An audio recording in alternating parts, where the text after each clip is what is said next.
Alors bonjour, ici Cédric Copy et dans cette vidéo je vais vous expliquer comment conclure une vente pour vendre votre accompagnement, que vous soyez coach, consultant, formateur ou thérapeute. Eh bien, conclure une vente c'est pas seulement essentiel pour votre activité, mais c'est aussi là que tout se joue et c'est aussi là que vous pouvez réellement faire une différence dans la vie de vos clients. Je le répète, mais si vous ne vendez pas, si vous ne savez pas vendre ce que vous faites, il vous manque 50% de ce qui fait une véritable activité, une véritable entreprise, un véritable business. Alors je sais que souvent c'est difficile à envisager pour beaucoup de professionnels d'accompagnement, parce que dire que c'est un business mais c'est de l'humain, alors il y a de la relation humaine, c'est de la relationnelle. Alors ça dépend si vous êtes thérapeute, effectivement. Voir ça comme un business, c'est sûr que c'est dérangeant, mais vous savez, si vous êtes coach, consultant, formateur, vous fournissez de la valeur, en échange de cette valeur, vous récupérez de l'argent. C'est tout à fait normal et c'est normal de conclure la vente. Et c'est non seulement normal, mais c'est aussi essentiel. Parce que si vous voulez pouvoir continuer dans la durée à aider vos clients, à leur apporter de la valeur, à les aider à faire des gros changements dans leur vie, dans leur entreprise, atteindre des résultats extraordinaires qu'ils essaient d'atteindre depuis des années et qu'ils n'arrivent pas à mettre en route, eh bien c'est que ils ont besoin de vous. Ils ont vraiment besoin de vous et la seule façon de les aider, c'est de conclure la vente, de les aider à percevoir la valeur de ce que vous proposez comme une solution viable, efficace et durable à leurs problématiques. Et ça, c'est vraiment essentiel, quoi. Donc, conclure la vente, comment on va procéder?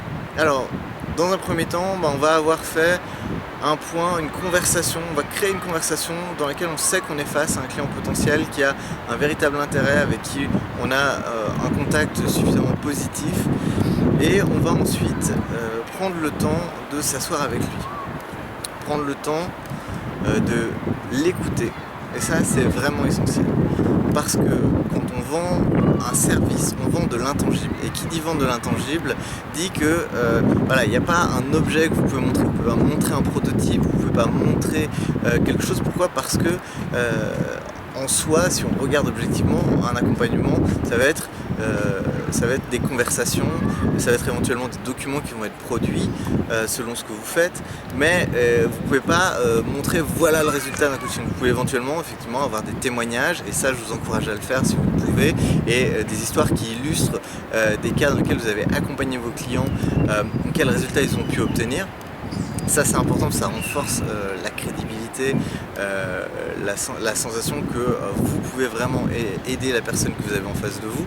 Donc ça c'est important, mais ça reste toujours de l'intangible, ça reste des mots sur du papier, ça reste peut-être même un témoignage vidéo, et ces choses-là, c'est pas forcément des choses irréfutables, ça peut être des choses que vous avez éventuellement fabriquées.